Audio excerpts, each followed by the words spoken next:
So ఇన్ని సంవత్సరాల నా డ్రైవింగ్ ఫీల్డ్లో ఇది సెకండ్ యాక్సిడెంట్ నాది. ఫస్ట్ వేరే కాడ అయింది, కొన్ని కారణాల వల్ల వీడియో పెట్టలేకపోయినా.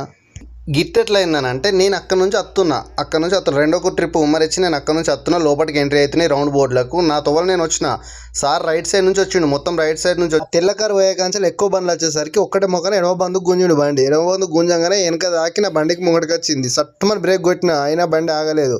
2 మీటర్లు అట్టే నూకపోయిన ముంగడి కారును.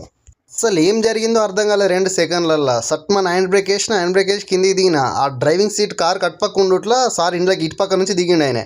ఇటుపక్క నుంచి దిగిండు. పోయిన చేతిలో చేసిన ఎట్లున్నావు అంత మంచిదేనా, మరి ఏమైనా దెబ్బలు గిట్ల తాకినాయంటే ఏం దాకలేవని అన్నాడు. నీకేమైనా తాకిందని అడిగాను, నాకు కూడా ఏం దాకలేవన్నాను. వాస్తవానికి నా తొవ్వల నేను బరబ్బర్ వస్తున్నా. నేను ఆ గీత కట్టి ఇటు కనుక నా టైర్లు ఉన్నట్టుంటే నా అన్సూరు రాలుతుండే. బండి ఎట్లయితే తాకిందో అట్లనే ఉంచాలి. బండి వెనకకు ముంగడి జరిపితే మనదే తప్పవుతుంది. చూస్తుండాలా ఇన్సూరెన్స్ ఆఫీసర్ వచ్చిండు, బండ్లు అక్కడి నుంచి తీపిచ్చి లైసెన్స్ అక్కమ అడిగి ఎట్లా జరిగింది ఏం కథ అని ఇద్దరిని అడిగిండు. అతని వర్షన్ అతను, నా వర్షన్ ఏం చెప్పినాం. మా సార్ వచ్చి గంతి స్పీడ్ వస్తామని బట్టి ఆయన చూసింది లేదు ఏం లేదు. నా బండికి మొన్ననే కొత్త లైట్లు ముంగట షో ఇదంతా వేయించినాం. అడ్డ మీద తీసుకొచ్చి చూసినా ఇక కొంచెం ఇటు పెయింట్ పోయింది, ఇంకేం కాలేదు. పాపం అతని బండికి వెనక డోర్ డెంట్ పడ్డది.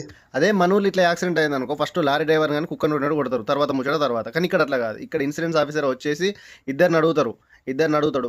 ఇండివిజువల్గా పిలుచుకుంటాడు. ఆ డ్రైవర్ని పిలిచి ఎట్లా వచ్చినావు, నువ్వు ఏం కథ, ఎట్లా తాకిందని. మళ్ళీ ఈ డ్రైవర్ని పిలుచుకొని సేమ్ అడుగుతాడు. అడిగిన తర్వాత అతను డిసైడ్ చేస్తాడు తప్పే వాళ్ళని. పెద్ద బండి చిన్న బండి అట్లా ఏముండదు.